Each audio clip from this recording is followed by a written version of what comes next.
Tabaïdi crap tout le monde. Aujourd'hui, vous savez déjà de quoi parlera cet épisode? Bon on verra si vous vous doutiez de l'existence de ces races de requins. Donc vous l'aurez compris, le but de cet épisode est de vous faire découvrir des races de requins. Pourquoi des requins? Pourquoi pas, je vous répondrai. Et si vous souhaitez découvrir une autre branche du règne animal, je vous invite à me le dire dans les commentaires et il est probable que je l'utiliserai comme thème dans l'avenir. Je ne vous parlerai donc pas du Carcharodon carcharias, du grand requin blanc donc, ni du Rhincodon typus, soit requin-baleine, que je vous laisse d'ailleurs admirer quelques instants.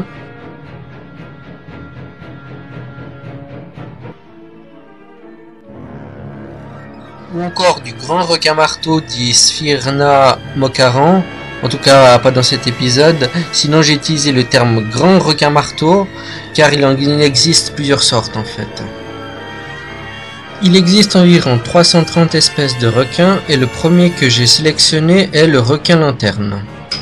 C'est un petit requin qui vit à 1000 mètres de profondeur, soit 1 km, il a la peau noire et phosphorescente, autrement dit, s'il est éclairé, sa peau deviendra durant quelques instants lumineuse après avoir absorbé la lumière.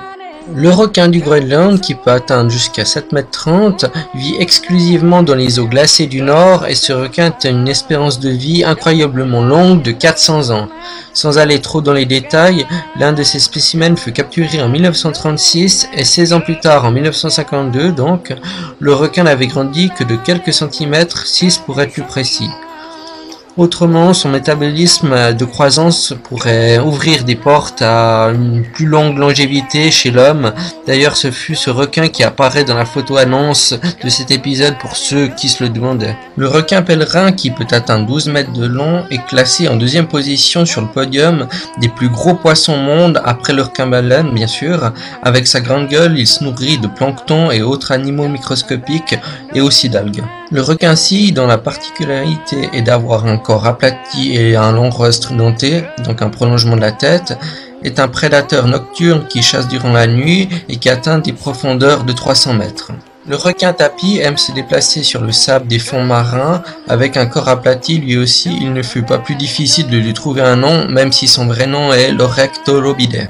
Le requin-crocodile, qui fut découvert par Kiyomatsu Matsubara, un ichthyologiste japonais, connu mais décédé depuis un bout de temps déjà. L'ichthyologie, c'est l'étude des poissons en zoologie. Je ne trouve pas qu'il ressemble à un crocodile comparé au poisson crocodile qui lui ressemble beaucoup plus. Le requin suivant a quant à lui plusieurs noms qui sont requin lézard, requin frangé, requin festonné, requin à tunique ou plus communément requin à collerette. On va l'appeler en latin Chlamydosae lacus anguineus, ce qui pourrait donner requin anguille. Bref, je vous laisse choisir.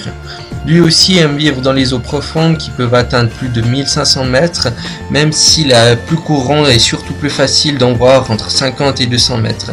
S'il peut atteindre 2 mètres, sa particularité reste son physique, bien entendu. Le requin lutin ou gobelin aime aussi les grandes profondeurs. S'il vit assez près des côtes et qu'il fut découvert vers 1898, l'on ne sait pas grand chose sur ce requin préhistorique, si ce n'est que son nom est une traduction du mot japonais Tenguzame, qui vient du Tengu, une créature folklorique japonaise représentée avec un long nez et un visage rouge. Le requin perlon est souvent confondu avec le requin griset. Ce requin primitif peut atteindre 2 mètres et vit jusqu'à 1000 mètres de profondeur. De caractère plutôt curieux, il peut de ce fait se montrer dangereux. L'aiguilla, soit Squalus acanthias en latin ou dogfish en anglais, chien de mer quoi, est un petit requin de 4 kg pour 1 mètre, mais plutôt agressif.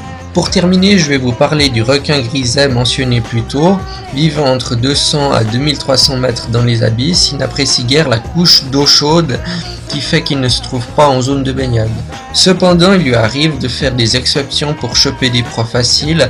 Avec une taille de 6,50 m, je pense que comme moi, vous ne voudriez pas être cette proie facile justement. Voilà pour ces 11 squales que j'ai découvert durant l'écriture de cet épisode. Bon, je connaissais déjà 6, donc je me doute que vous deviez en connaître au moins un. Étant donné que c'était un épisode découverte, je ne me suis pas permis de rentrer trop dans les détails, mais comme j'aime la majeure partie des animaux et que je suis plutôt requin que cétacé, je vous laisse en conclure que le Shark Theme reviendra certainement. Voilà, si la vidéo vous a plu, je vous invite à mettre un pouce bleu, à me le dire dans les commentaires bien entendu, à partager la vidéo, puis soutenez ma chaîne en vous abonnant bien sûr. Puis moi je vous dis à bientôt pour une prochaine vidéo. La conne.